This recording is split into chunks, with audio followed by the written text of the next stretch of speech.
Hello students, आप सभी का फिर से स्वागत है आपके अपने यूट्यूब चैनल पे।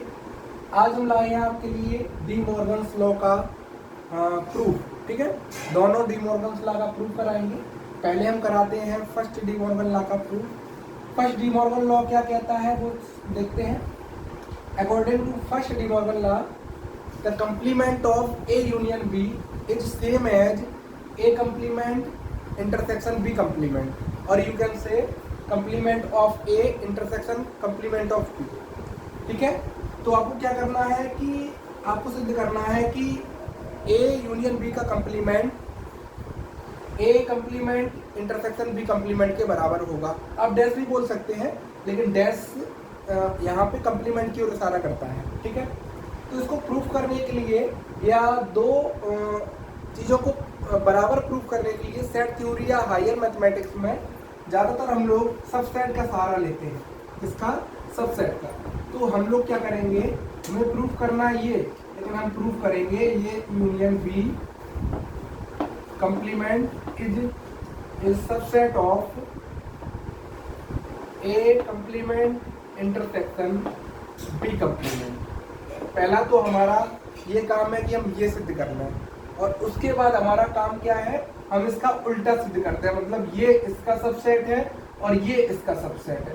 मींस अगर A हमारा B का सबसेट है और B हमारा A का सबसेट है, तो दिस मीन्स हम कह सकते हैं कि A और B दोनों इक्वल हैं।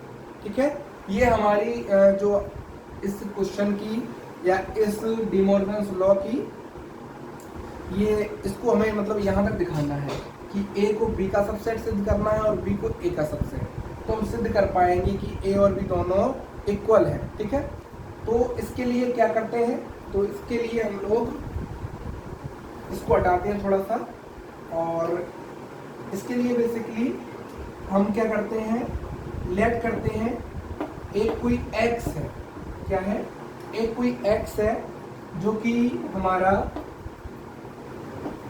A यूनियन B से आ रहा है। किससे आ रहा है, A यूनियन B के डैश से, या complement of A union B से आ रहा है।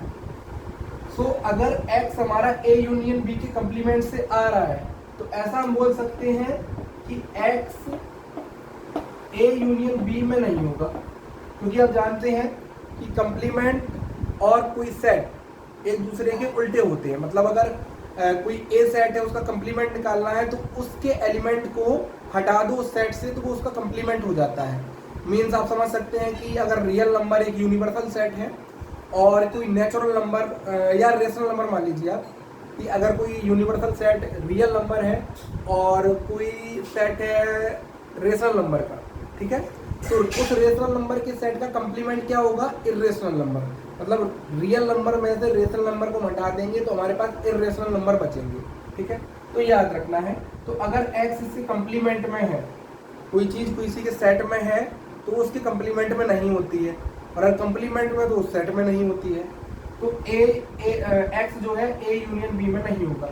दिस इम्प्लाइज, ऐसा फिर से हम कह सकते हैं कि अगर x A यूनियन B में नहीं है, तो A ना तो x ना तो A में होगा, एंड x ना तो B में होगा।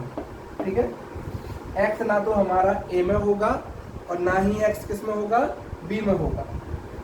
अगर x A में नहीं है, तो आप कह सकते हैं कि x कहीं ना कहीं कंप्लीमेंट ऑफ A में होगा या A कंप्लीमेंट में होगा, एंड x कहीं ना कहीं B कंप्लीमेंट में होगा। सीधी बात है, अगर कोई जो एलिमेंट है वो किसी सेट में नहीं है तो उस कंप्लीमेंट में होगा, सीधी बात है, और अगर उसके कंप्लीमेंट में नहीं है तो उस सेट में होगा। तो यहाँ से हमने देखा कि x जो हमारा A डैश में है और x हमारा B डैश में भी है, तो ऐसा हम बोल सकते हैं कि x जो हमारा होगा वो A dash intersection B dash में भी होगा। इंटरसेक्शन का मतलब कॉमन लेना, और x अगर A डैश में है और x अगर B डैश में है, इसका मतलब क्या है कि x हमारा A dash intersection B dash में है। ठीक है, और अगर x हमारा A dash intersection B dash में है, तो यहाँ से हम क्या कह सकते हैं कि जो हम मान के चले थे यहाँ से कि x हमारा A यूनियन B के कंप्लीमेंट में है और यहाँ से हमने सिद्ध कर दिया x जो हमारा है a complement intersection b complement में है, तो यहाँ से हम कह सकते हैं इन सब बातों से ये निष्कर्ष निकलता है कि a यूनियन b का कंप्लीमेंट हमारा सबसेट होगा a इंटरसेक्शन और b के कंप्लीमेंट, ठीक है, a complement intersection b complement के इक्वल इसका ये सबसेट होगा। अब हमें दिखाना है कि ये भी इसका सबसेट होगा, तो हम प्रूव कर पाएंगे कि दोनों कैसे हैं, इक्वल हैं, ठीक है। तो इसको प्रूव करने के लिए थोड़ा सा इसको आप देख सकते हैं, अगर कोई आपको डाउट हो तो आप ज़रूर से कमेंट कर दीजिएगा। तो उसको हटाते हैं और इसका उल्टा प्रूफ करते हैं, ठीक है। यहाँ पे मैंने लिख दिया जैसे, और इसको हटा देते हैं। इसको हटाने के बाद हम इसका उल्टा प्रूफ कर रहे हैं, मतलब हम प्रूफ कर रहे हैं ये, ठीक है। तो जब ये प्रूफ कर रहे हैं तो लेट फिर से हम लेकर चलेंगे, लेकिन अब की बार इसमें हम आनेंगे।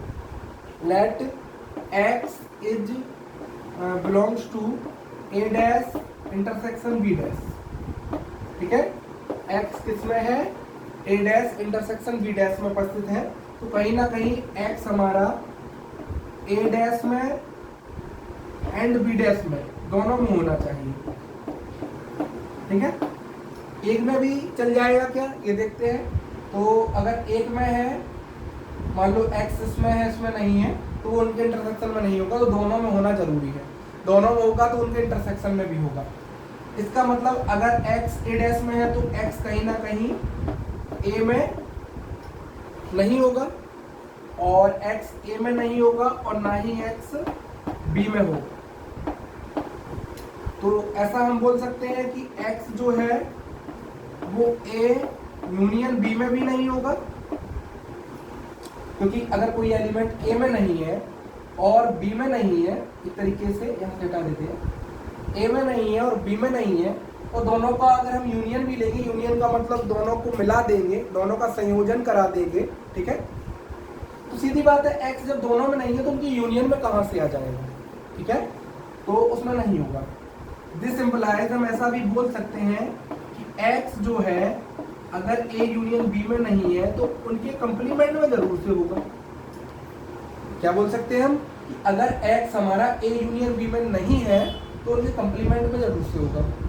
इसका मतलब क्या हमने सिद्ध कर दिया कि अगर हम लेकर चले थे x हमारा a कंप्लीमेंट में है और इंटरसेक्शन b कंप्लीमेंट में है, और यहाँ से हमने दिखा दिया x जो है a यूनियन b के कंप्लीमेंट में है, तो हमने यहाँ से सिद्ध कर दिया है कि जो a complement intersection b complement है वो हमारा सबसेट है इसका a यूनियन b के कंप्लीमेंट का, a यूनियन b के कंप्लीमेंट का सबसेट है।